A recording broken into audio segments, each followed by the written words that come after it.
Welcome to Capital Forum. This is Jack Kalavritinos, and today we're delving into healthcare and medical technology, how firms look at acquisitions, how a new venue in Boston is going to allow firms to sort of better understand each other, and the larger picture of M&A broadly, and the environment that they're working in. And honored today to have two special guests with us, Kevin Lobo, Chair and CEO of Stryker, and Keith Pagnani, co-lead of the Sullivan and Cromwell Healthcare and Life Sciences practice. Gentlemen, welcome to both of you to the Willard Hotel here at Bigwig Studios. I know that both of you have come to the Willard many times, especially in your previous role as chairman of AdvaMed. Welcome. Yeah, thanks. It's great to be back here at the Willard. I've been coming for 10 years, but this is my first time since the pandemic, and it's just great to be back in a familiar place. It is great to be back here after many years at the Willard, and it's especially great to be with the two of you today.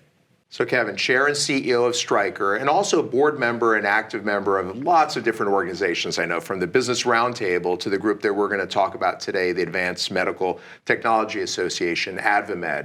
You know, as we approach their annual conference, the MedTech Conference, they're back in Boston again and have a new addition to the format, this investor forum. And just wanted to hear from you, just what is going to make this year different from previous years?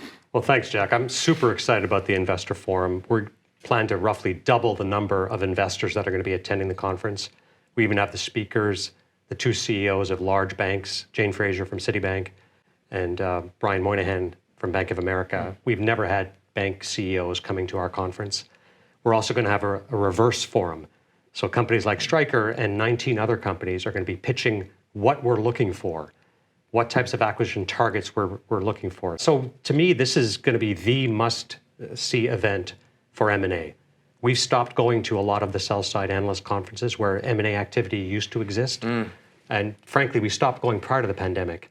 And there's pent-up demand, and there's an opportunity for the small companies to meet the mid-size and larger companies. And it's going to be a great venue in Boston, which is a great place for startups.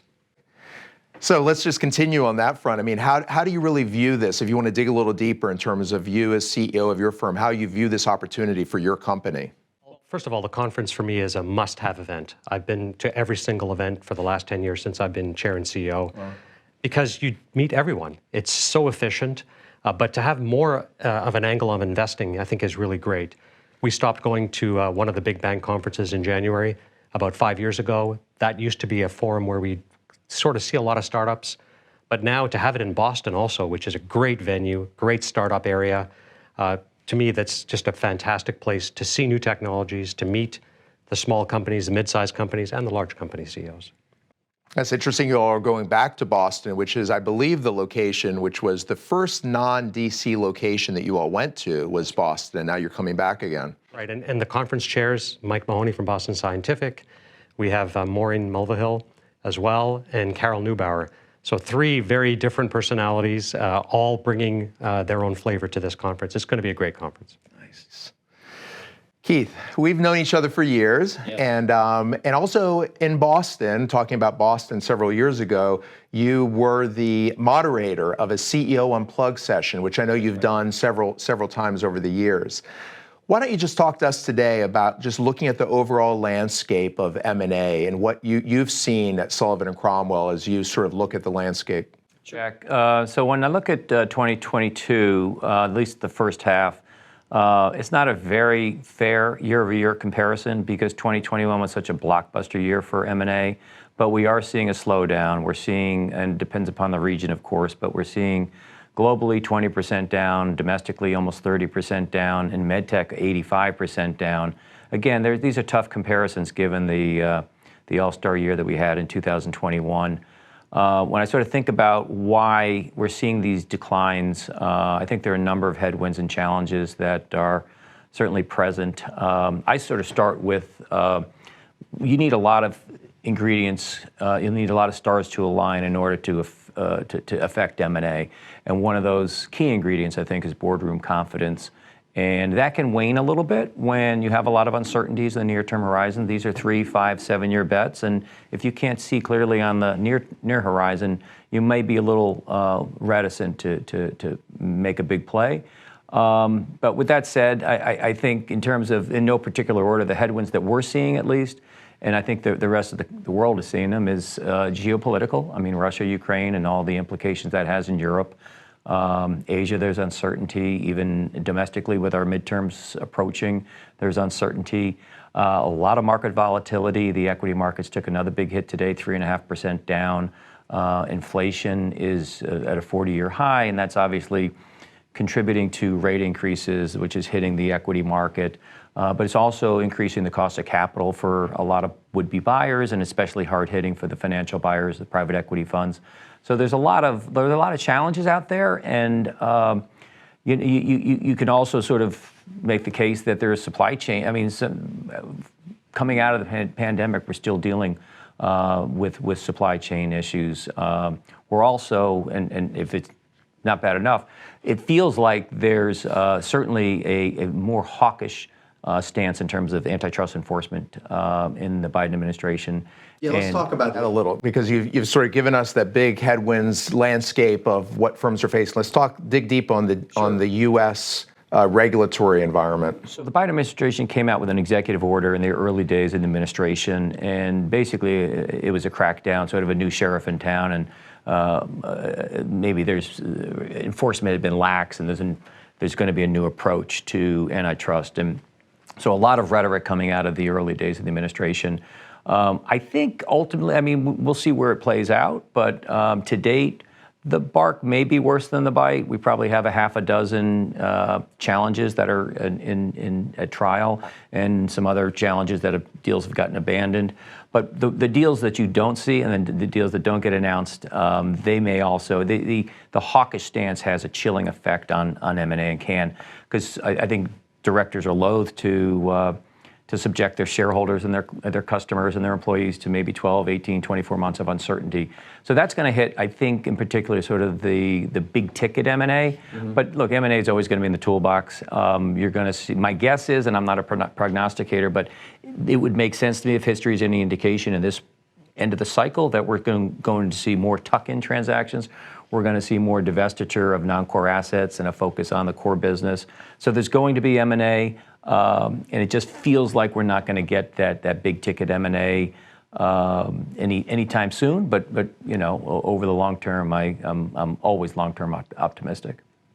Wow, that's a tour de force sort of view of it. I don't know if you have any comments on that, Kevin. Well, certainly pretty doom and gloom on the overall environment. I would say the one thing he didn't mention was valuations. So valuations have certainly come down, and for all stocks, including Stryker.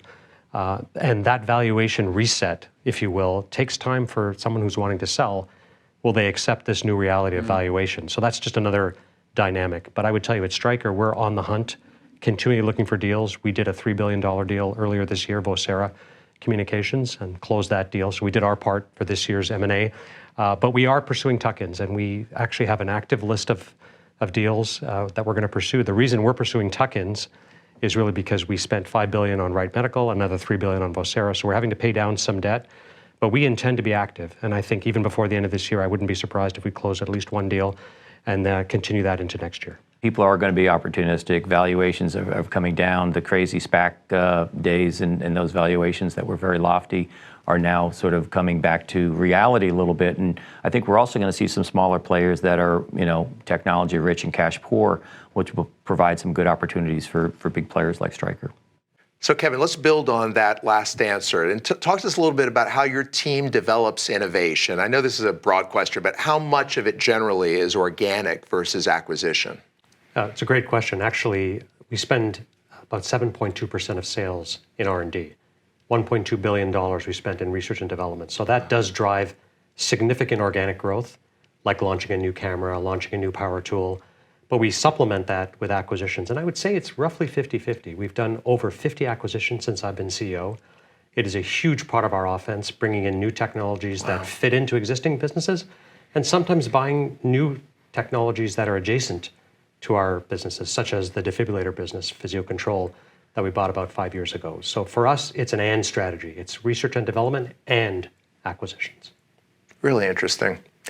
Let me ask both of you, Kevin and Keith, in your experience over the years and going to these AdvaMed conferences and sharing AdvaMed, what are the advantages? Since AdvaMed is everything, it's the largest firms and it's startups as well. What are the advantages for smaller companies to come to the conference and really engage? Well, for me, I've met so many people from small companies at the conference, CEOs. It's a very approachable environment. All the company CEOs are there. And frankly, during the AdvaMed meetings even, it's difficult because it's busy. You're going from meeting to meeting. Mm-hmm. Here, people hang out and they actually spend time together, even socially at night. We all go to the same places and we sort of hang out together. So I think the chance to have informal, impromptu conversations where you get to meet people is a massive advantage. And frankly, for AdvaMed, our larger number of members are small companies. Yes, we do have the large companies, but the larger number of members are the small companies, usually part of the Excel group within AdvaMed. So for me, it's just a great opportunity to meet people, and I enjoy meeting all these young entrepreneurs. Not always young, but I enjoy meeting entrepreneurs, and they're really, for me, refreshing because I've never done a startup myself. I certainly enjoy buying companies, and so meeting these owners is a big part of why I want to go to the conference. Nice, Keith. I've seen it firsthand, and one of the topics of discussion that we sort of annually discuss at and the CEO Unplugged panels with a panel of CEOs in the audience.